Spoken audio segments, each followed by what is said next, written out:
Hello everybody, this is Jane Hamilton Parker, your psychic medium. I thought I'd pop on here today. I haven't been on here for a while because I've been incredibly busy. I thought I'd like to talk about reincarnation and what it means to people and karma reincarnation. Now, many of us feel we've been here before, and we may have been in particular places that we felt that the vibration drew us in there, and we had a sense that very knowing that we've been here before. Now, I always think with reincarnation, one must always have the proof, a bit like evidential proof with mediumship. It has been quite interesting that children very much talk about reincarnation, and there has been proof where children have stated that they were a certain person, perhaps in India, Australia, or Switzerland, and they've said to their parents at a particular time, "You're not my mummy from the past, you're my mummy in this life, but my mummy in the past left me by a railway track in India while she went to go and get some food." And it was in Delhi and places like this. And then the parents say, "No, that's not true, that's not true." And my name was very much, my Indian name was Misha or Prashant. And they say, "No, that's not true." "Yes, it was. Yes, it was. And I was born so-and-so and I died in so-and-so." And they've done a lot of research and found that to be true. And that's amazing. Sometimes in this life, we sometimes go in places and travel, and we might come across somebody and feel that we've known them.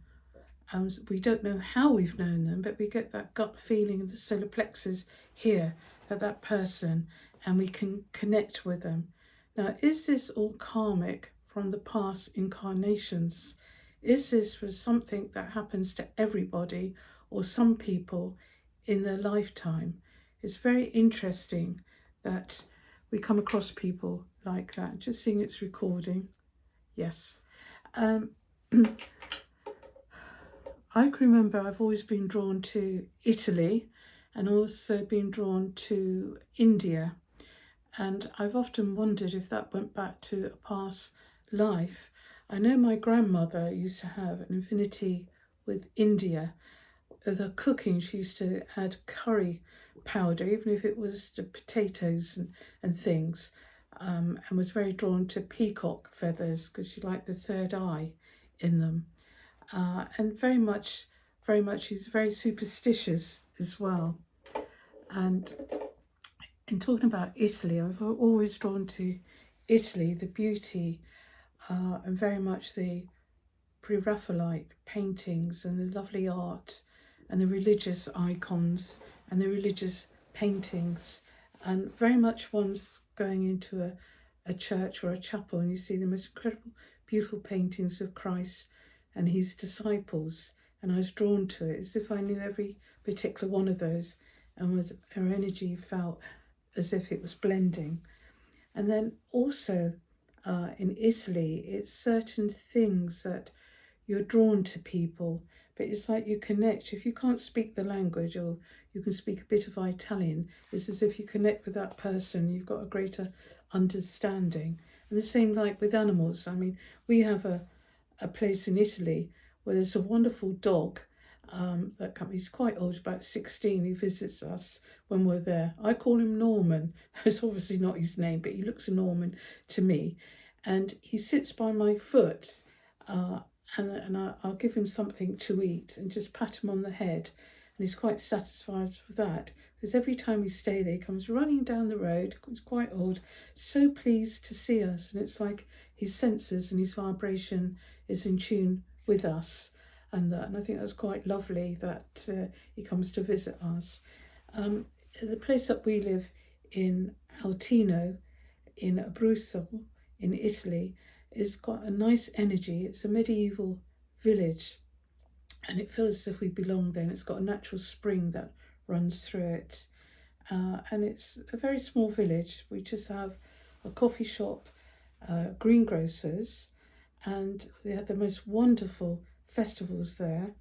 the Pepper Festival, what happens in August, where I suppose about 400 people, even more, that come all over from Italy, and it's like a strong community.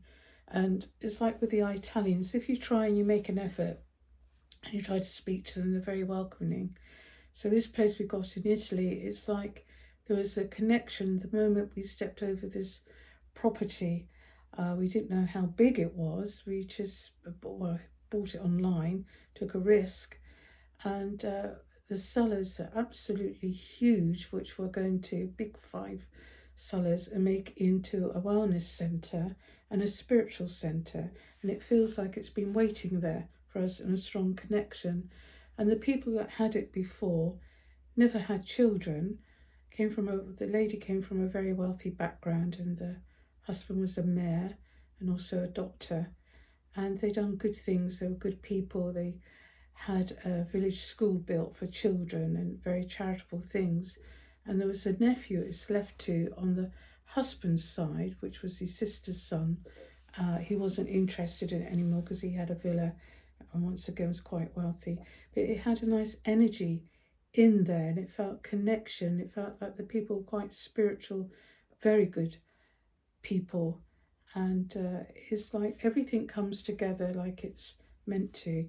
And like reincarnation, people come into your life that's meant to come in your life, and some people have to leave and come out of your life. It's all karmic.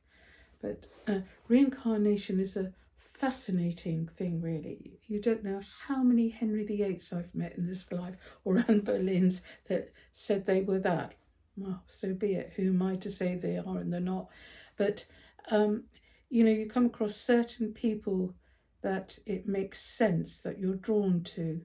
And this is why I like very much people from all different cultures that can teach us things. I'm not talking about organised religions, I'm talking about spiritual people, like the Indian people who believe in karma, which is true, and reincarnation, and they embrace it. They see life and death as a celebration. Unfortunately, us here in the West, some of us just feel that when you die, that's it. Where we can prove there's an afterlife and reconnect with people. Then people might say, what's the point, keep coming back and back again?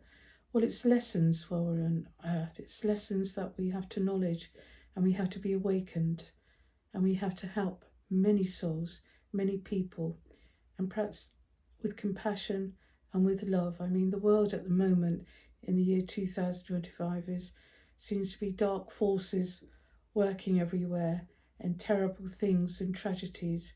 But then you find with communities it brings people together to help and look out for each other. But reincarnation is an incredible thing if we go back to our ancestors and we study history from the past, how time changes from the very beginning. And it's just simple, really, isn't it? Why are we here? We're here to help others, to have love, to have families, and to be good human beings with good values. And that's what's needed at the moment.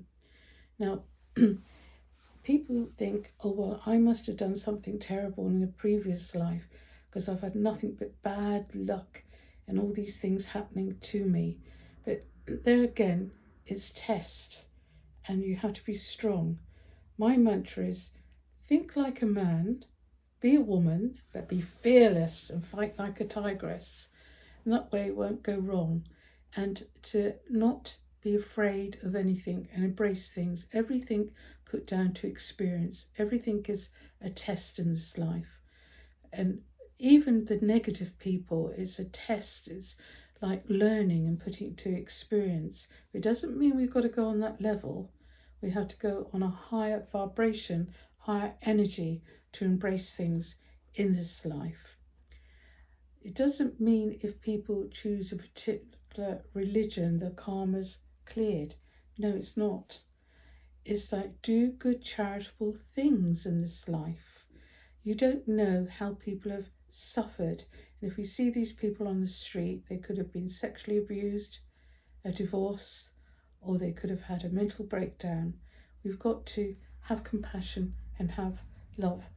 I can remember once when Craig and I went to Las Vegas we had to get a taxi to go somewhere. And this man was quite well educated. And I said, "You haven't been a taxi driver, have you, for a long time?" He said, "No, I was a professor, a mathematician, but I couldn't get any job for that. So this is the best way I can earn an income." And I think, how very sad is that? But then he was happy because he was taking money home to his family. So it's lessons. And then sometimes you come across people that say, I got an affinity with horses, and I know where the house was built, and I felt that went back to the First World War. And I said, well, perhaps they were war horses, perhaps you were a gunner, and that's why that energy that you feel there with animals, because people forget all these incredible animals that we had in the war. We had like pigeons and things that used to take messages, like Bletchley Park. I didn't realise that they were incredible creatures and they had to fool the Germans. And then we had the horses that were gunners and war horses. And then we have dogs that sniff out bombs and that. Our nature plays an important part, or karmically, in this life. Sometimes we have great posers, composers, Mozart, and some of these people are better than other things that they can bring into this life. It's all a learning curve. I don't really think it matters where you come from, it's where you're going to in life, and if you've got skills to use them for the power of good. And it's like reincarnation. It's like, what did I do wrong in a past life? Was I a wicked person? How can I put it right in this life? It's incredible that when you start looking at genealogy and past history, if you hold an object, psychometry, and you can pick up that vibration, you may be lucky to see pictures in your third eye that suddenly give you flashbacks or something, which is incredible. I mean, we've got incredible people on the earth that's trying to help the earth and everything. And then we've got some wicked people that are trying to destroy it and that. So you might think, well, what was their karma in the past life? Who were they? How did they reincarnate? The thing is, I think what's important is how you are in this life and with your actions. Every action does not go unnoticed. Every action on God's earth is accountable for, be it good or be it bad, because definitely this is halls of learning while we're here. It's like recently I took a funeral service, all the service, from leading the lady in her coffin to doing the music and everything. And this lady was a lovely lady, 91 she passed, and she was a spiritualist. But I don't think her older children understood it about the afterlife, and she was happy to go to the afterlife. But it's the ones that left behind that suffer. And when you see people really grieving, it's a terrible thing. But then you see some smiling because somebody's out of pain, which is a thing in a time we must embrace and be joyous that person doesn't suffer anymore. Now, I'm very interested in children with reincarnation, how they say the incredible things they come up with.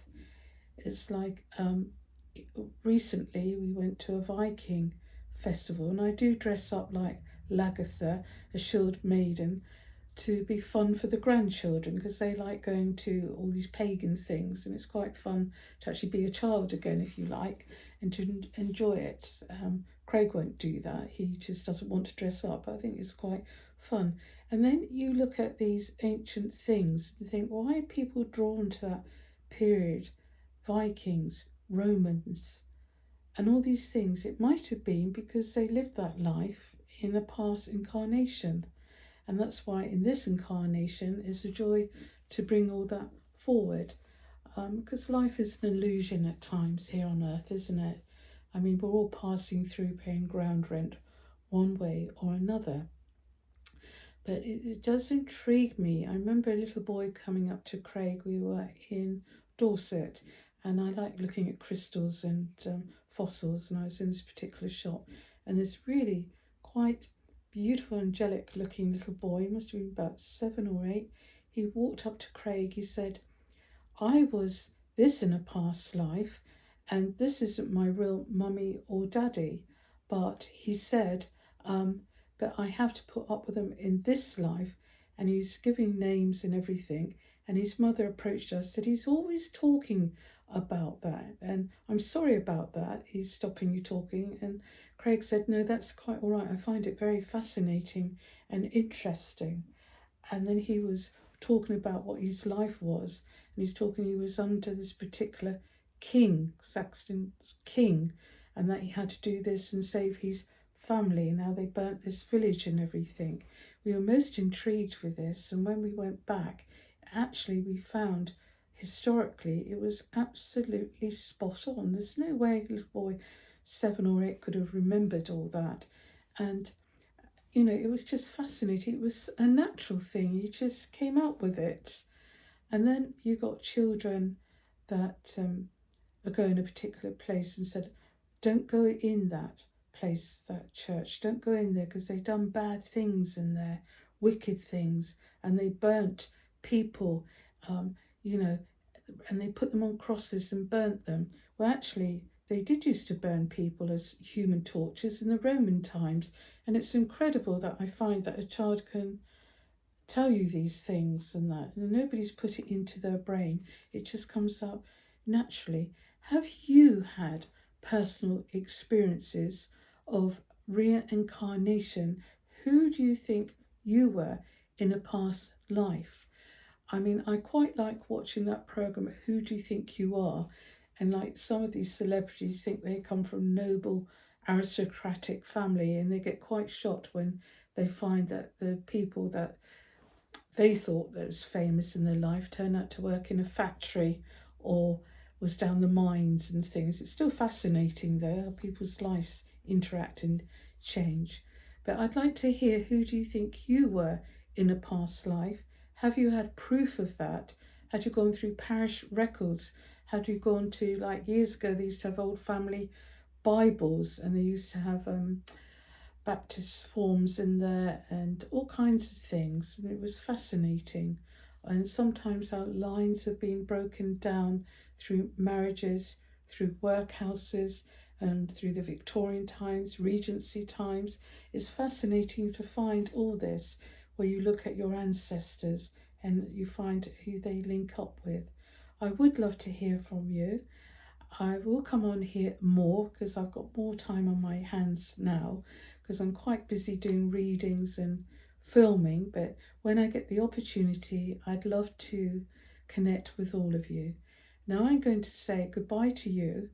And if I don't meet you in this life, I'll see you in the next life and reincarnate and shake your hand. Ciao for now. Bye.